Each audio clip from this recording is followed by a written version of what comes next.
Hi, everybody. Welcome. We are day 2 of EDENFest, and it's lovely to see so many of you joining in.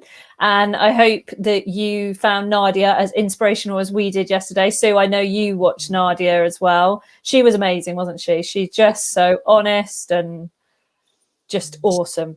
Amazing lady. Absolutely amazing. Yeah. Just talking about owning her now and why it's really important to be honest with yourself. Why it's really important to, ask for help when you need it, find that support, change things, and just be always in the now and not worrying about the future or the past, just always thinking, where am I now and what do I need? So Nadia was amazing yesterday. And so tonight I'm thrilled to be joined by yourself, Sue. Hi, welcome. Thank you. Sue, you've had an incredible story as well.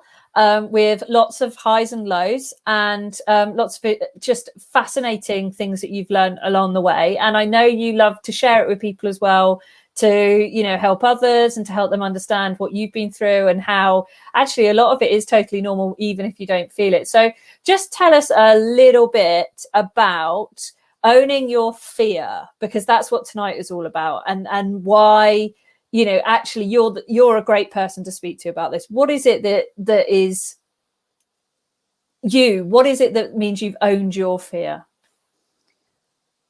I'm going to say, you probably don't remember, but I spoke to you when we first met about drawing a line in the sand. I do remember that, yeah. So Jenny and I had this conversation about drawing a line in the sand, in the sense of you get so far and you're not sure whether to take the next step.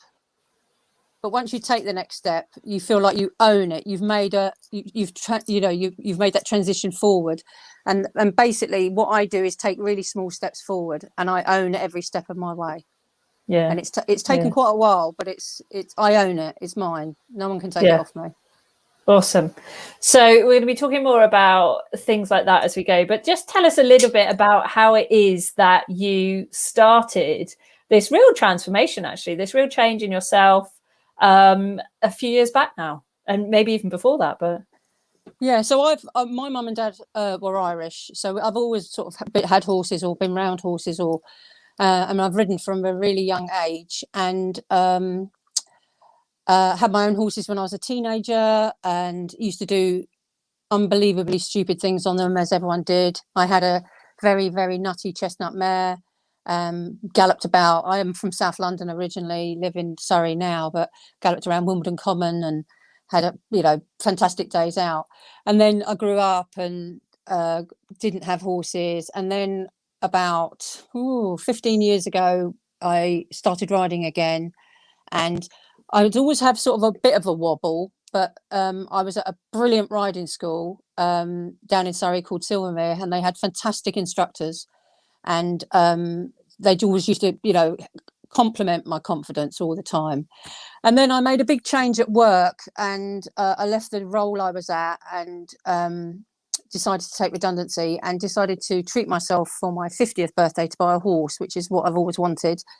And I met a lovely lady down in Surrey called Lynn Roberts, and she found me a horse. She said was perfect for me, and how she was very, very right.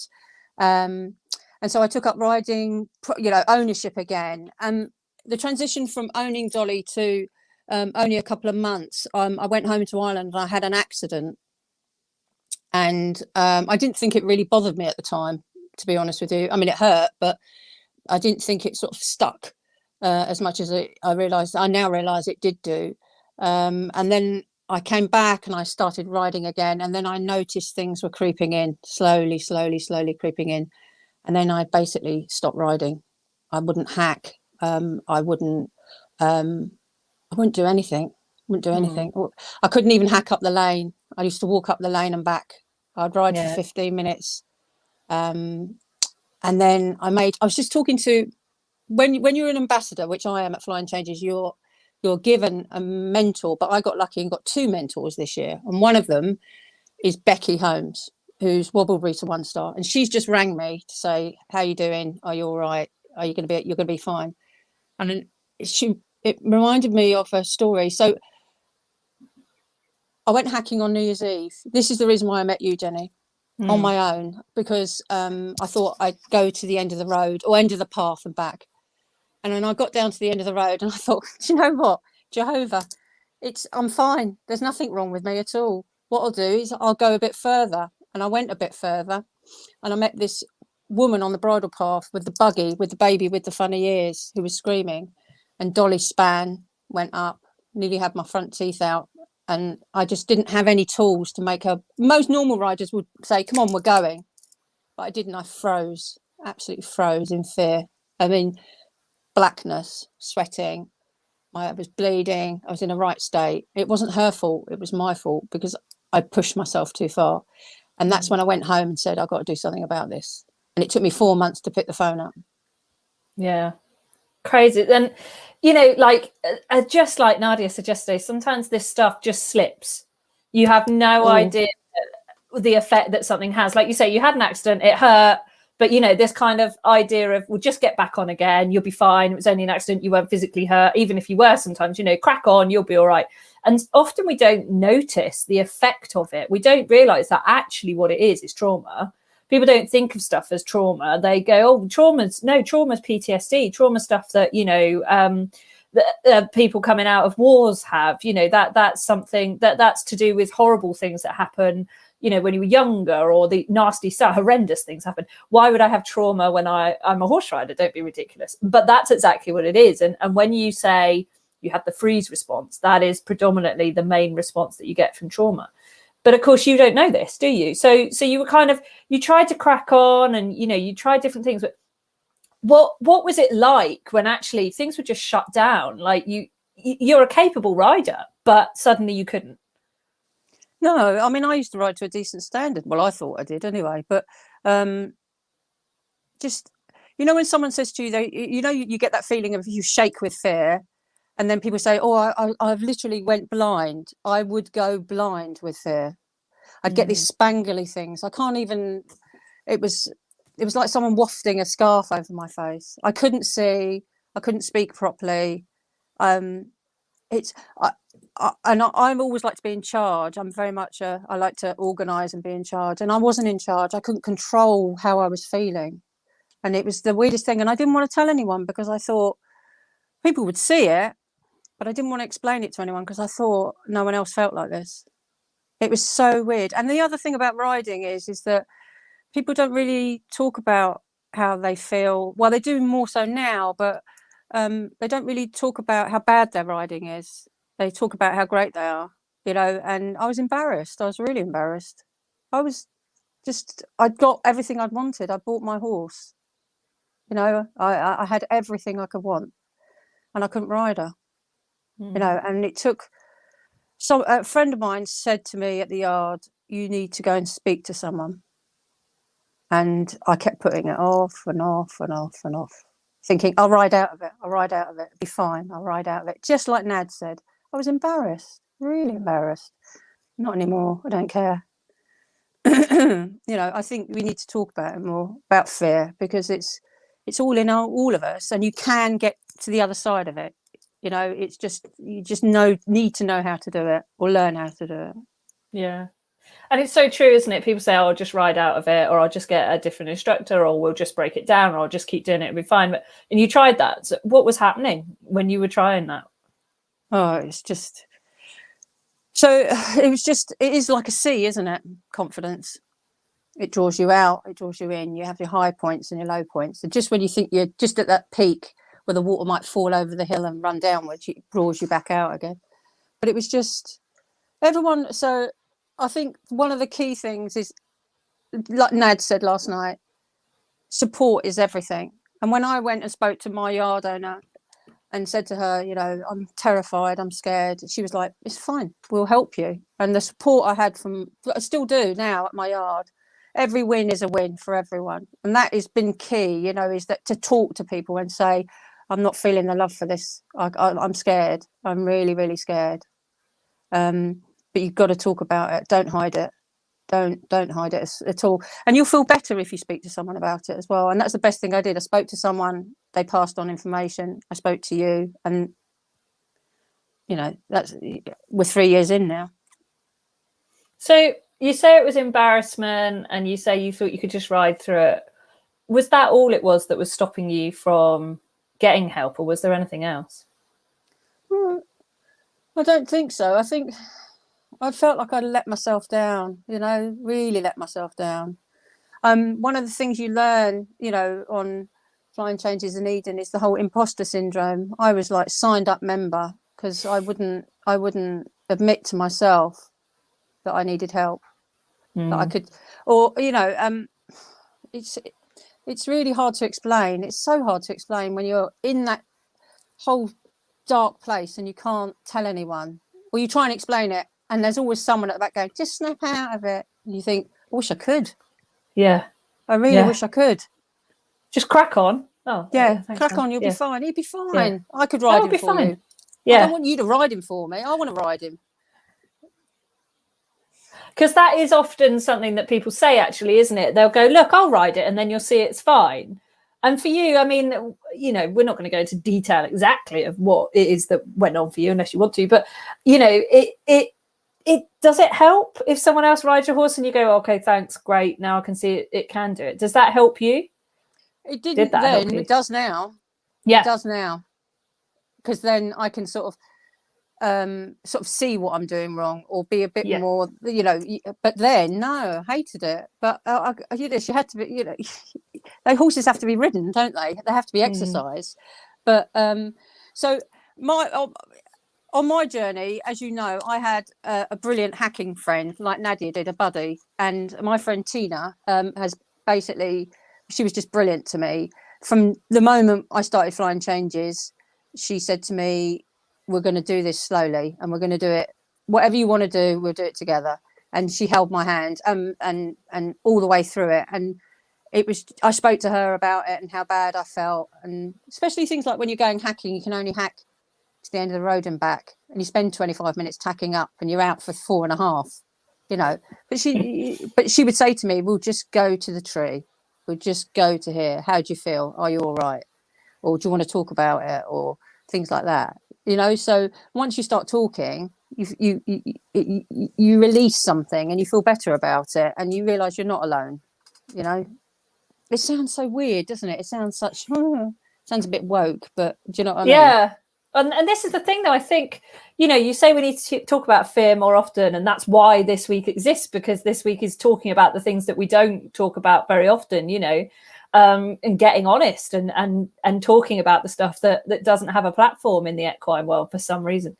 What is it, do you think, that stops you, or stopped you, because now you do, talking about fear, and what was it that made you think you sounded that way? That sort of, Well, no one likes to hear you complain, do they? If you ask someone, hello, how are you? And they went, wait, you just go, oh my God, here we go, but do you see what I mean? So you just don't want to sound like the moaning Minnie at the back of the queue all the time. But my fear was so bad that, so I used to jump, no problem. Well, I always had a bit, everyone does, a bit in the back of your mind going, I hope he goes over it. But, and I used to go home to Ireland and do cross-country events and ride in fields, and, it wouldn't bother me at all. And then after the accident, I couldn't even trot over a pole. I didn't canter for about a year.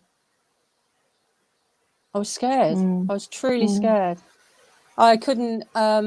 I'm not a big fan of arenas where Nads likes it I'm not a fan. I like to be out.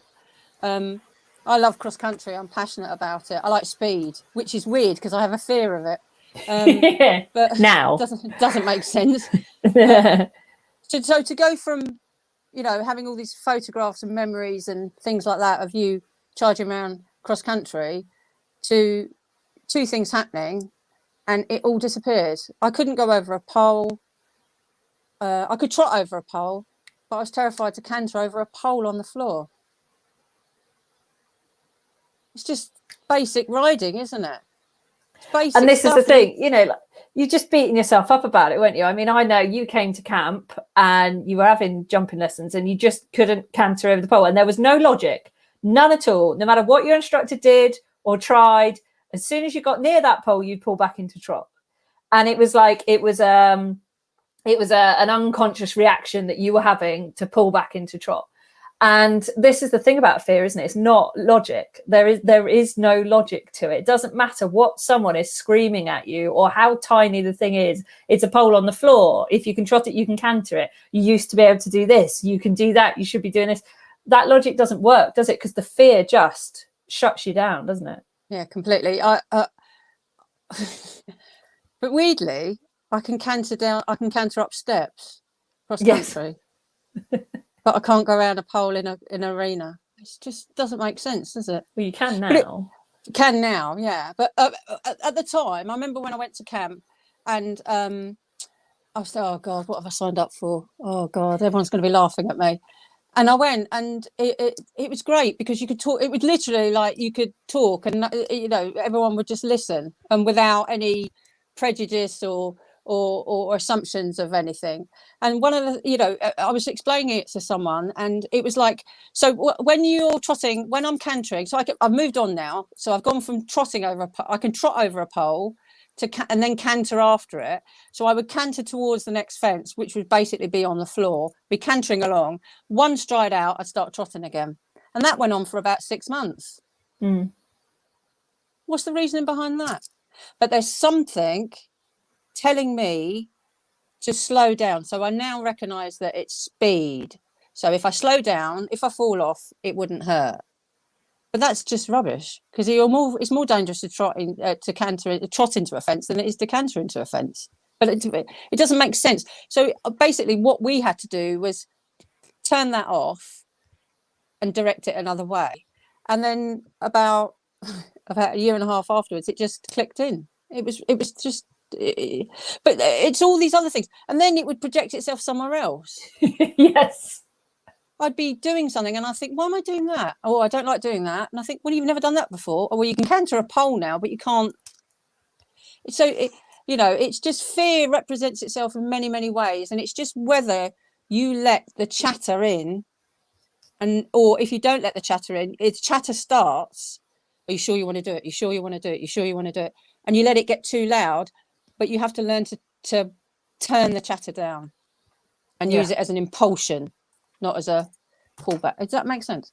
It makes sense to me, yeah. And I mean, I remember you used to get so frustrated and angry with yourself because it didn't make sense, because you knew you could do it, but you couldn't. And I think that was a major part of it as well, wasn't it? This frustration, this anger, this annoyance with yourself was a big part of something that we actually had to work through, because that was what we call displaced. It was displaced anger. It was, you were getting so frustrated and annoyed about it, but actually it wasn't necessarily related to the thing you were doing.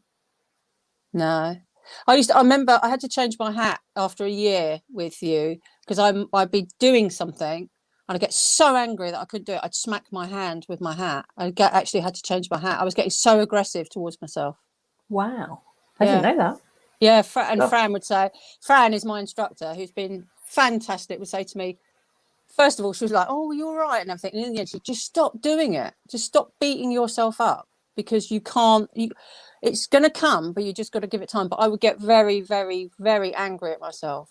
I want to be like everyone else. I wanted to be like everyone else. I want to be on the team for 70, 80, 90. I want to be able to go in the group and go out and do all that. I can't. I couldn't get over a bloody pole on the floor.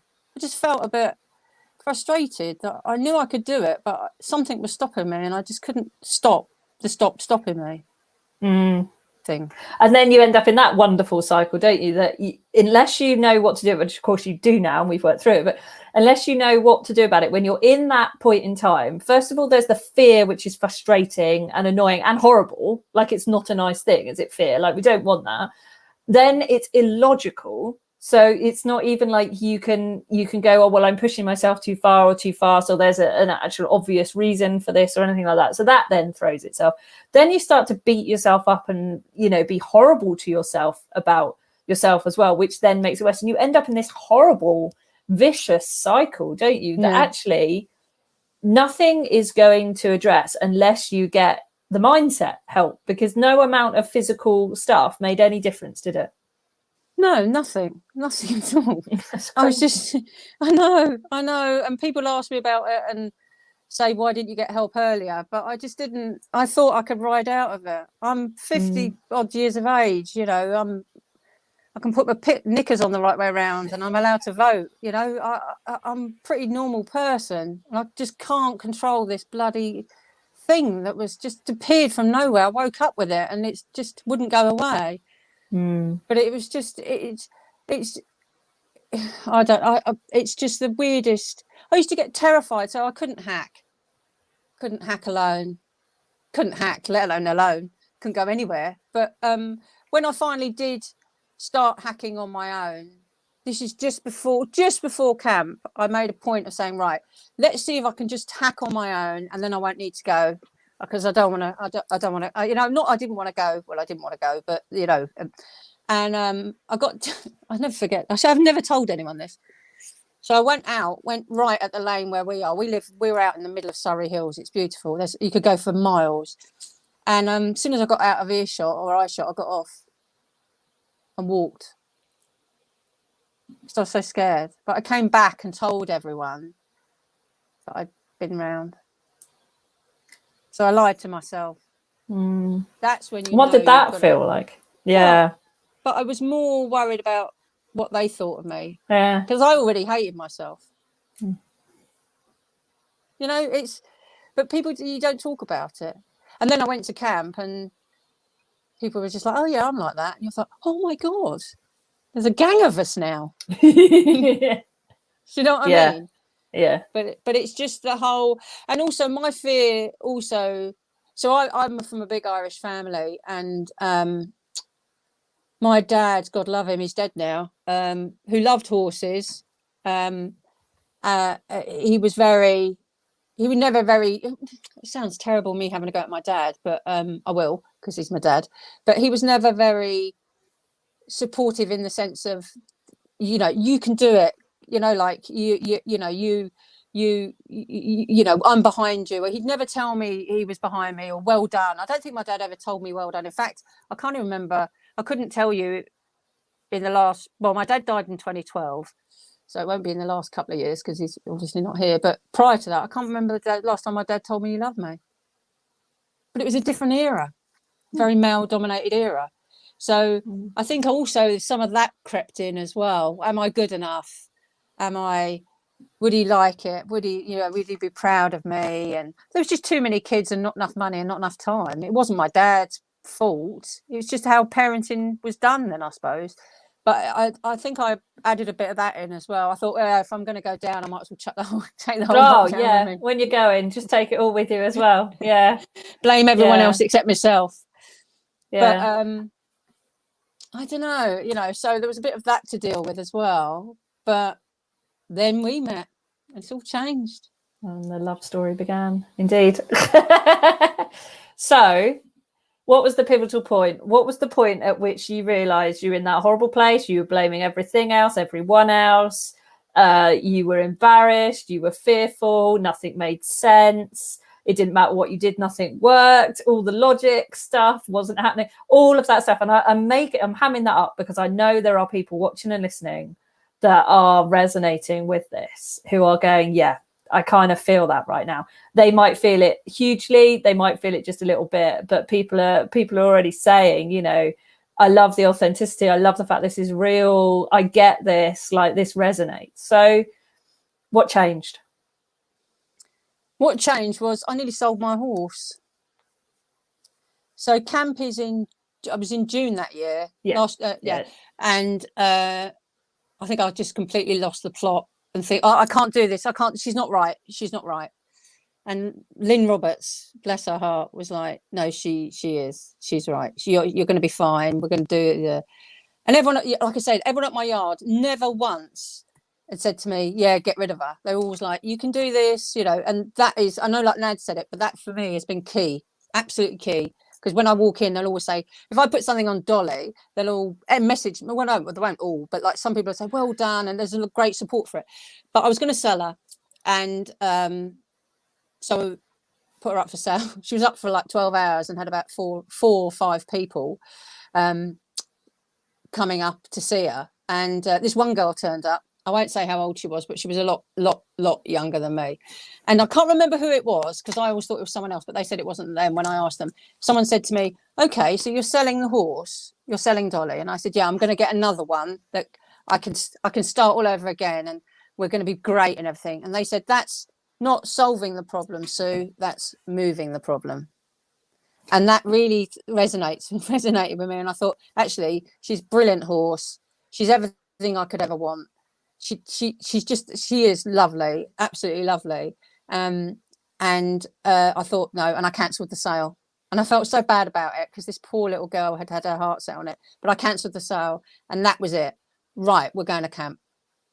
We're going to camp, and we're going to really try. And I went to camp, and I'd never been to anything like that. I wasn't allowed in the pony club. Yeah. Wasn't posh enough. And we didn't have one in South London, funny enough. Yeah, it's not so much of it going on there, is there? And I loved it. I absolutely loved it. I just thought, all these people, everyone had a different thing, but everything sort of, you could run a piece of cotton through it. Everyone had similar things. Everyone was tied by this one thing.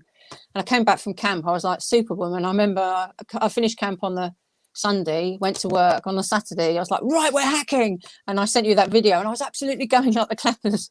And the hacking was sorted straight away. Well, no, not sorted, but we just got a little bit further.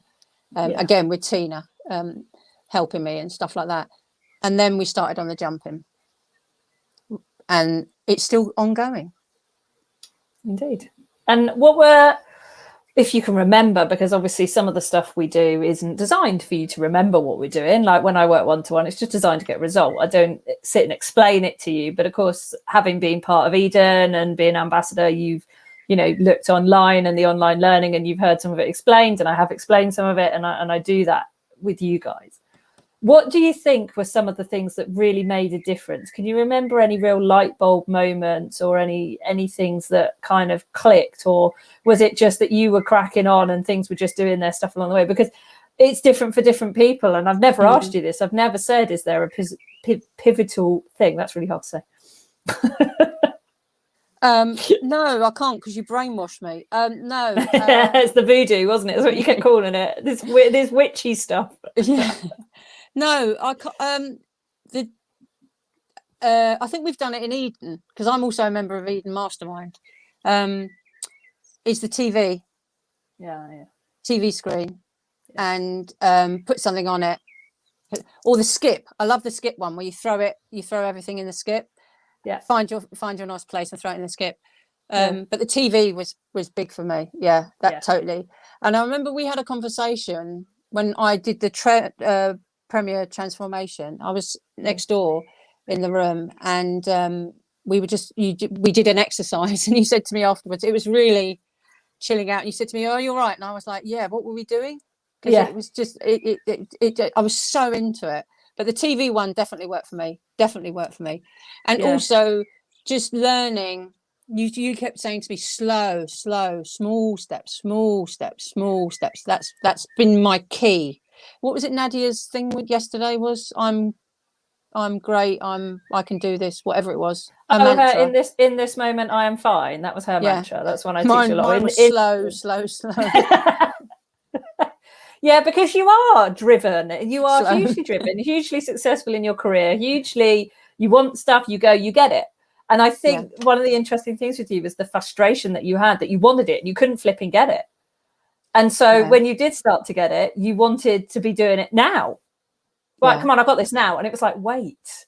No, don't tell me to wait. I've got it now. And it's like, you haven't yet. So you're getting there. It's good, but wait. It was quite hard telling you that.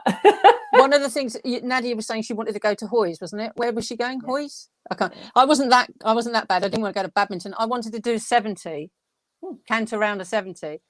Yeah. I look at it now and think, you bloody idiot, you couldn't even go over a pole. But at the time, I really wanted that, and that was it. And I wrote it down. In fact, I found my. You're like this. I found my sheets. From 2 years ago. So this is my first. You know, we did last night. You did the confidence circle. I found my circle. Comfort zones. Yeah. And Perfect. I can't find it. The first thing it says is get on. Yeah. That's all. That was all I wanted. Look, why can't I find the camera? Oh, One it's thing. a bit bright, but yeah, get One on. Yeah, that was what was in your comfort zone at that point in time. Did you date it? Yeah. From 2 years ago? Yeah. 22nd to the 11th, 19. Get on. Yeah. And then the following month, get on and walk to the tree. And last night's one is full up. Oh, I still can't work this out. Full up. Oh, it's full up. The comfort zone's full. There you go. Yeah. That just says it beautifully, doesn't it? But you didn't fill it up by just doing it all. No. You have to do it slowly. You have to do it slowly. Stop laughing at me. I'm laughing because everyone always says, what do you mean I can't stretch it more than 10% maximum? Each time I want to stretch my comfort zone. Well, sometimes it's 1%, sometimes it's 5%, sometimes you can do the 10, but never more than that. People are like, why not? And it's like, look, just trust me, you will get there faster when we're dealing with fear. When we're not dealing with fear, crack on. Like, that's fine. You can get places really quickly if there's no fear involved. And certainly if there's no past trauma involved, but you had a big accident, there's past trauma. So that when I said to you, I had two things. One, obviously, I had the rotational fall at home, and I don't really remember it, to be honest. But the second one was the hacking. Yeah. So if I'd gone out that day on my own and gone to that first step, turn around and come home, I probably wouldn't have gone to camp. Yeah. But I didn't. I pushed my comfort zone. Not stretch. I went into full-on panic, didn't I? I crossed the road. I went to somewhere. I went on my own. But that's what you learn. You learn little, like Cassie Casby says, tiny, attainable, tickable targets. Little. You know, it's take your time. Yeah. This is your journey. There's no ticking clock on this. Slowly. Because it will all funnel into, everything will come together and you'll be off running. Yeah. And that's it. You've got to embed it. It's got to stick. And then you can build on it. And it's the foundation of the wall, isn't it? It's the little tiny bricks make a great foundation. The big ones, if you put them in and then one of them's got a crack in it or it wasn't formed properly, if that goes, the whole wall falls down. But if you put in the little bricks all the time, if you lose a little brick along the way because it wasn't formed properly, it wasn't quite, the whole wall isn't going to fall down. You've just got to refill that brick. Yeah, but also the other thing is, so about I don't know, a month ago, I didn't have a very good week. I had a weekend. Everything I did went wrong. It wasn't working. I had a jump lesson and I just couldn't get it. I was scared. But I can say that now. I was scared to do it. And I went home and I put on Dolly, I'm going to take a couple of steps backwards. And then, then I can move 3 steps forward. And it's like, now I know I can do that. I can step back to go forward. Yeah. But if you asked me 2 years ago, I would have gone, I don't want this. I must be around smashing things. And I was so aggressive. I'm actually smacking myself on the head and making myself cry. But why can't you? Talking to myself as if I'd never speak to anyone else like that. Why am I talking to myself like that? But that's what you learn. You have to say, do you really want it? Do you really, really want it? And that is all I ever wanted. All I've ever wanted. And no, so that's why I want to work towards it. But you've got to be kind to yourself. Fear is a terrible thing. It comes in all forms, and it comes in sound, it comes in vision, it makes you shake, it makes you physically sick, it makes you embarrassed, it makes you upset, it makes you scared, tremble, all the emotions that we don't like to feel. And it repeats itself. It visits you again and again and again. And people think, oh, I'll ride out of it. I'll be fine. No, go, put your hand up, ask for some help. Even if it's, even if it's not us, say to someone, I'm not feeling the love for this hacking. Can you come with me? Or ask your instructor, or tell your yard, I'm not feeling this. Can you help me? Because I should have done it years ago. I really should. But, but it's so much better now because I've learned that, that you have to do it slowly. I think there's two things. There's two things there, isn't there? One is that you've learned how to be kind to yourself. You've learned some tools and techniques. You've learned the things you needed to learn. But the other part is that we actually went in and did some rewiring. We actually went in and removed the trauma, removed the memory, removed the thing. You say to me, I can't really remember that now. Good. That's good. Let that be, because we have to sever the wiring, because the problem with fear is what happens is when something traumatic or fearful happens, two neurons fire together and then they get stuck firing together. And then so if anything ever triggers one neuron, it will fire the other one, which goes panic, freeze, all sorts of technical things, amygdala hijack, whatever you want to call it, adrenaline, all this stuff. And every time that thing gets triggered, and we found for you, it was a certain speed that would trigger it. That was the thing. As soon as you hit that certain speed, your brain went, no, shut down, not going to happen, pull back. And so we had to rewire your relationship with speed to overcome that fear. And now you canter around merrily. Yeah. It's someone was asking me about my accident. Yeah. I can't remember who. Well, at camp, obviously we don't talk about accidents and everything, and everyone was sort of saying, well, I had this, and I was like, I can't even remember mine, because I had a bad fall and it was horrible, but I've been rewired, so I can see it now. I could see, if you said to me, I can see it happening in front of me, but the face isn't mine. How weird is that? How weird. Yeah, but that's what we want you to do. It's not voodoo. But that's what we want you to do. We want it to be that. I can't come along. I always say I'm not Men in Black. I can't press the flashy thing and get rid of the memory. And actually, you don't want to, because you will have learned things from that. But what we do need to do is remove what we call the association. So you are having what we call a disassociated experience, which means that you see it happening as if it's someone else now. So it did, but you're like, that thing happened. It's when it replays through your own eyes again, that we know every time you think of it, you're re-experiencing it. And unfortunately, what happens every time you think about a thing, you're re-experiencing it, and the neurons fire. They get stronger and stronger and stronger. And the other thing, and I know that you love this as well, is that the more times you tell someone that something happened, the stronger it becomes. And we do it, don't we? Because you want people to know why you are feeling the way you're feeling. So tell us about your experience of that, don't tell your story, or tell your story.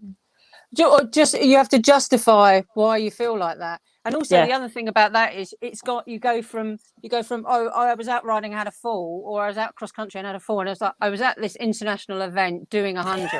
And you're thinking, it's like Chinese whispers, you add a bit more on every time, and it gets so big. You have to really think, you have to remember every part of it, because you told someone the other week it was 100 and told someone else it was a 90, and you can't remember what the bloody hell you said. So you have to, that's why it's better just to forget it, and get the trauma out. Otherwise, you could just go on forever reminding people why you fell off or how you fell off. And you're just dragging it with you. That's exactly it. But you're doing it because you're justifying why you're at the point you're at. So it feels like I need to tell people this. I need to tell people why I'm not as good as I used to be. I need to tell people why I can't canter a pole. Yeah, and it's like the job I do. You ask someone, what did the man look like who, robbed the house, and he's 8 foot tall with fangs, and they make him out to be this big, and you're thinking, and he ends up being a 5'5" bloke from Solihull, and you just think, what happened there? Well, he looks scary to me.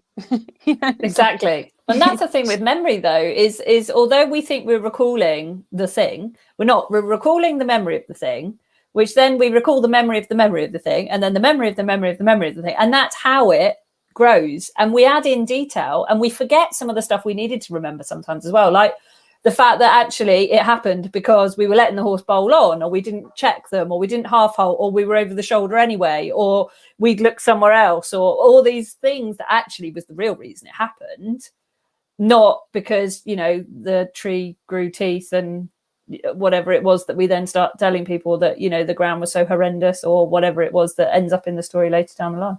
But when I think about it now, I was talking to my sister about this actually, and she was saying, but if you needed to, you can remember your accident, but you can't remember the last time your dad told you he loved you. It's weird, isn't it, when you think about things like that? So the brain tends to focus in on negatives. As in, so the love side of it would be a joyous thing, but you always remember good memories, but you always seem to remember bad memories as well. It's weird, isn't it? Yeah, and the brain actually does that because it's a protect mechanism. All of this stuff that we've been talking about, it sounds silly, it sounds illogical, we're a bit embarrassed by it. You know, we're like you said, I'm 52, for goodness sakes, I can put my knickers on the right way around. You'd think I'd be able to do this stuff.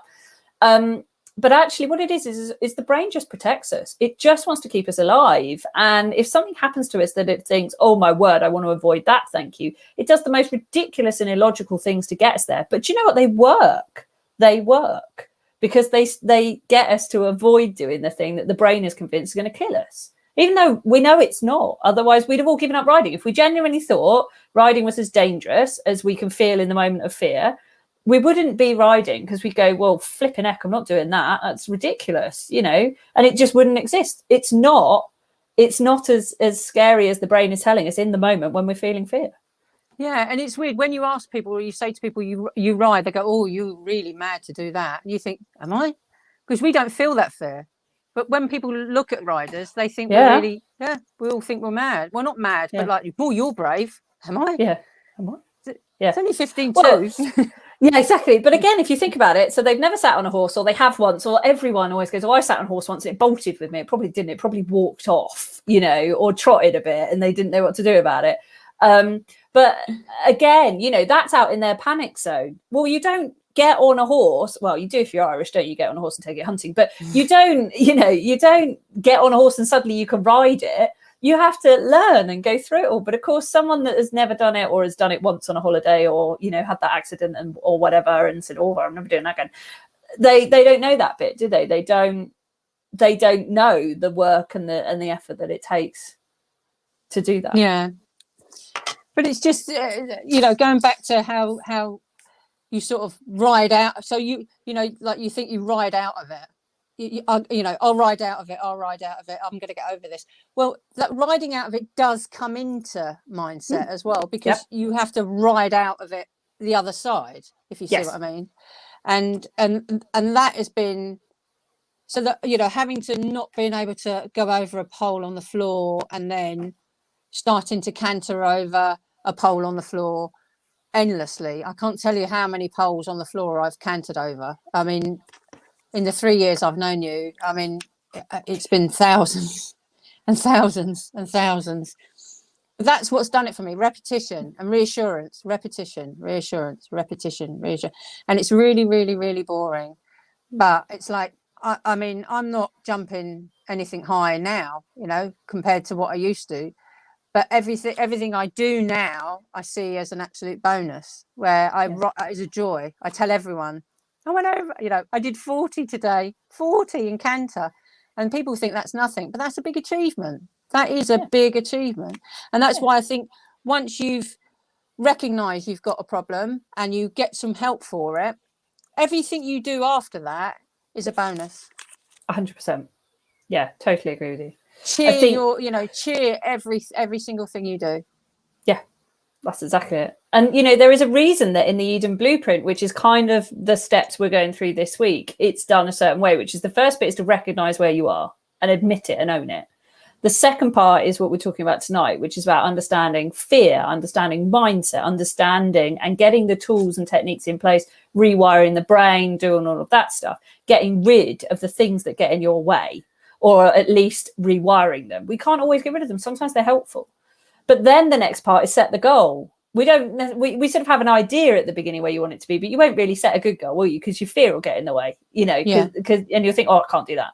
But once you've done the mindset stuff and you start setting the goal, then you set the goal that bit higher, don't you? Then you shoot for the moon, because actually you think, yeah, I know I can do this. I've just got to do the right steps. Then you start doing the crack on. Now you've got to do it. Now you've got to get it back in your body, back in your brain. Remember it's okay. Start cracking on and push through. But you can't do the pushing through until you've done the rewiring. Yeah, you know, you need the rewiring and you need to do the exercises. And it's the first week of Eden a couple of months ago in January, I think it was February. And everyone was like, I said to them, you know, I've done this. And I can prove, I can show you, you know, I'm proof that this works. How do you do it? You've got to do the math. You've got to do the exercises. You've got to get the mindset. You've got to really want to do it. You don't do half. You can't do half. You've got to do it all. And the first couple of weeks, when you start doing it, you think, this is mad. This isn't going to work. And then suddenly it will just, honestly, it's just suddenly it clicks.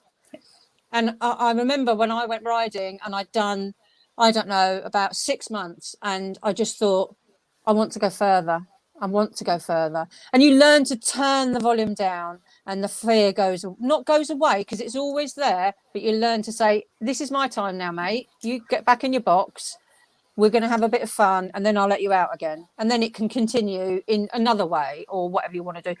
But it's just do the program, or do the math, do the exercises, learn to put the fear in a box at certain times. You've got to let it have a bit of air at some time. Yep. But slowly it will decrease. I still have fear now. I'm scared to jump. But I'm not ashamed to say it. But you just got to tick away at it slowly. The biggest hint I would give anyone who has fear of hacking: pick a tree. That's all I'm going to say. Go to the tree. Don't go anywhere else. You don't need to be going down the road, and none of that. Pick the tree. One tree, one hack, and walk back and forth, and then get off and celebrate that. And then go a little bit further and a little bit further, because that'll contain your fear. Yep. You know, it's like you were saying earlier, Jenna, if you have this vast field, canter around there 20 times, you know, break it down, make it smaller. And then, and then, you know, and with the TV thing, you know, exercises, it really does work. Really does work. Honestly, I'm proof. I'm proof. And we can't wait to see you next weekend back at camp. Back at camp. So, you know, next phase of it, another year since you did it. Well, not quite a year, it was September because of COVID, wasn't it? But, you know, not far off a year since you were last there doing things. And I think since then you've completed a one-day event. Yeah, that was the weirdest thing ever. You know, that monsoon weekend we had, when so we had dressage. Even on the photographer's photos, you couldn't even see people. You see this woman in a red hat, pants at dressage. God, I hate it. Oh, I just don't get it. So weird. I just don't get it. Anyway, but you have to do it for one-day events. And then show jumping. I tell you what, I was saying to Becky earlier, if I'd got scored on the warm-up, I would have won. She jumped everything in canter. It was amazing. I was only doing 55. And then I went in the ring, jumped 2. She refused the 3rd. I attempted that 3 times. And then this woman came out and said, sorry, love, you've got to leave. Would you like to go? And she didn't even get the words, do you want to go cross country out? I'd already turned right and gone. And we went round cross country. But again, I wouldn't have done that 2 years ago because I was scared. You know, I had the fear. But you've got to learn to contain it, and you can do it. Anyone who says they can't, they can. They can. You can contain it. Yeah. If I can do it, anyone can do it. And I think the interesting thing about that story as well was that you didn't beat yourself up and you didn't blame it or anything. You just knew that your horse just didn't like that jump. That was one of those things. Fine. But do you know what? You went and did all the cross country. So that was proof that, you know, that wasn't you, was it? It was clearly just Dolly had decided at that moment, no, I'm not really a fan of that one. Thanks. It was a brick wall or something anyway, wasn't it? It was one of those ones that most horses will go. It was shocking weather. So everything else was really nice. And then this one was horse and pony bright red with wings and things on top flapping. And she was like, I ain't having that. Where anyone else probably would have got her over it. Fine. But she's my horse. She didn't want to take me over it. I don't care. I'll go again. You just got to keep going, and laugh. You've got to have some fun as well. Exactly. You know, what I really love is that you've gone back to some competitions where people have said derogatory things in the past, and you've gone around, you cracked on, and you know, you just kind of put 2 fingers up now, not literally. Well, you might do, and you just do what you want now, don't you? And what a difference that's made. I can't tell that tale because no, that's fair enough. But yeah, you've been to things in the past. Someone was very, very rude about my riding very early on at a competition and shouted in front of everybody, and I mean everybody, why don't you go and get some help? And I did. And then a year later, I went to Jay's thing. I don't know if I was speaking or something. I can't remember. And she was sat in the front row, and I just thought, But she probably said it at the time because they were all thinking that, but they don't realize that one thing. But it's heartbreaking. The other thing, other side of it is you could get a bit of a career going here. Me, not you. You've already got a career. So my mate Katie, sorry if this is boring you. My mate Katie, I'll tell you this anyway. My mate Katie, she's 40. Well, she was 43 at the time. She couldn't drive. Have you ever heard of it? No one. It's 43 and can't drive. She's got kids and everything. And her mum lived in Oxford, and she lived in South London. And I'd had a bit of training with you, a bit of reassurance. And I said to her, "Why don't you learn to drive?" And she said to me, "Oh, I could never do that. Never do that." And I said, "I'll tell you what, we'll meet halfway. I'll buy you your first driving lesson and get you the form to fill in to get your driving license. And we'll see how you go." And no. So I got her the driving license. She got the driving license and she got the lesson. And we had about 8 weeks of her and an ahhing. And finally, she went and had the lesson. And she came back. She said, "Oh my God, I can't believe it. It was brilliant." And I said, "Really?" She said, "Yeah, I've booked 12. And he's told me to book my test in." And she passed first time. So you can use this in other ways as well. Do you see what I mean? So it's encouraging not only riders but people to. I'm not saying go out and teach everyone to learn to drive. And what I'm saying is that you can bend it and shape it into other things. Like at work now, I used to be roaring at people, and now I just go, "Do you want to think about that?" You know, or you can use it everywhere. You don't even, and it makes you a much more stiller person. It does. Makes you think, you know. And like I said last night on the Zoom, the one thing it's taught me is to listen. Not that I've listened a lot tonight, I've just spoken. No, but it's about you tonight, it's fine.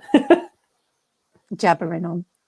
And speaking of which, so we've run out of time on the live tonight. But what we're going to do now is those of you who are VIPs, you get to come backstage and hear more from Sue and ask her any questions and hear some of the funny stories that she couldn't tell publicly. But, you know, and hear some more of Sue's cracking one-liners. Sue comes out with the best ones. I try and do an analogy. Sue sits there raising an eyebrow at me going, "Oh no, where's this one going?" Because some of them have failed a little as I've tried to down do them the M6 in the past. Usually. All right, yes, okay. But however, they have come a lot of the time from Sue's one-liners are fantastic. And to finish off, Sue, our favourite saying that you once came out with is confidence doesn't come in cans. Love it. So on that note, we're going to finish up here. I know, and if it could, we'd be selling it. I tell you, you and I would be millionaires. So we're going to go backstage. So those of you that are VIP, you should have your Zoom link that came through in an email, or possibly you might have even got it in Facebook Messenger. If there's any problems, drop us a Facebook message on the Facebook page, the Flying Change Coaching page, and we will make sure we send your Zoom link to you. We're going to literally go straight over onto Zoom now. But incredible. Thank you so much, Sue, for everything. And everyone has put their comments. If anyone's got any more questions or anything, then drop them in the comments below on the replay if you're watching this on the replay as well. And we might be able to, myself or Sue might be able to answer them later on. But we're going to go backstage. So thank you so much, Sue. And we'll see you in just a moment on Zoom. Bye. Bye.